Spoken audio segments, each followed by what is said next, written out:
I was born in South Carolina, Southern boy, raised in Richmond, Virginia, the cultural mecca of the South, hardly. And in a time when the world was a lot simpler and, not everybody was inundated with brands and, you went shopping at JCPenney's and, everything was much simpler. And I lived downtown in a little brownstone. So I had a kind of urban life, jam-packed with people and buildings and life and walking everywhere. So, it had been my dream since I was a little boy to move to New York. And I think that was part of why, because I'd had that kind of urban life and it's what that felt like home to me.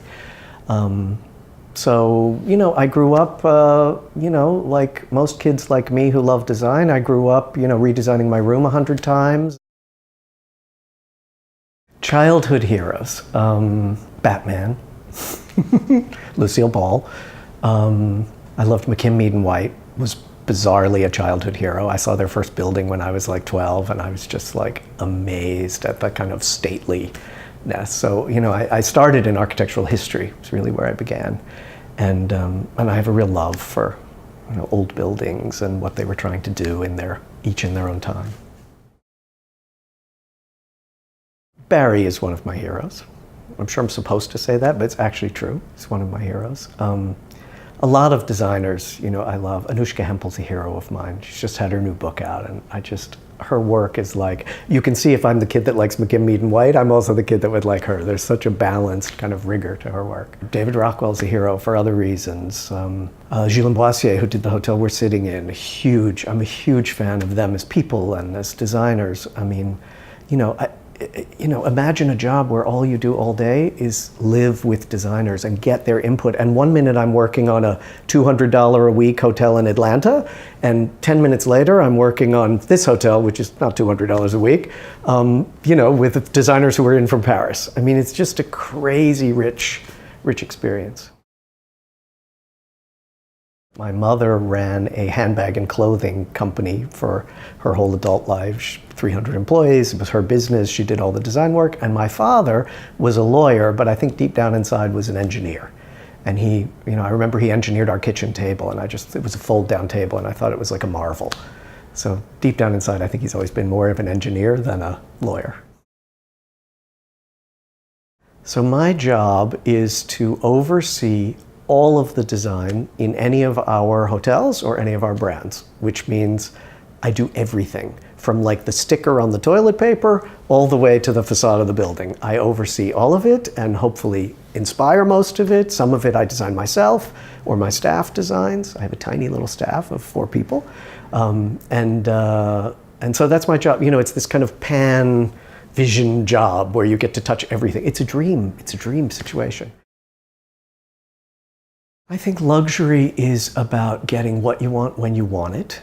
I think it's about being treated with respect, but just enough friendliness to feel known. I think it's about design that doesn't pander and isn't junky and feels like it has just enough restraint to be luxurious, but is full of personality and a little bit of wit and keeps you kind of guessing and interested. It's interesting. People want to be interested and they want to be taken somewhere. And they want to feel someone has created something for them. You really have to speak to whoever your customer is now. Parenthood has made me a much richer and better person than I was. Work was a lot of my life, relationships, work, but having a kid in your life just changes everything. Your whole perspective, your whole balance changes. He's made me a better person. He's 16 and kind of a wonderful brat, and he's taught me more about myself than I ever would have learned without him. It's also changed how I look at the work I do, because there's a whole set of critters out there that I didn't used to design for because I really didn't understand what they wanted or cared about. Pasta is a seriously guilty pleasure. Cheese is a nasty guilty pleasure that I love. Wine is a serious guilty pleasure. Getting up at the crack of dawn is my new guilty pleasure. I don't know, that's come on me over time. I get up at 5, 6 o'clock in the morning. That is my biggest guilty pleasure. I'm all alone. It's like a magical time. I love that. I'll never, if I have to get on a plane at 5, I get up at 4, so I have the time. wake up at 6:15 and spend an hour reading the paper, and then launch like at 100 miles an hour and do nothing but see creative work all day long and problem solve and meet designers. You know, I have this wonderful weird job where I work with designers all day long, lots of different ones. And you know, that's like this incredibly nourishing gift that I get every day. So that's a perfect day. And it tends to go really long.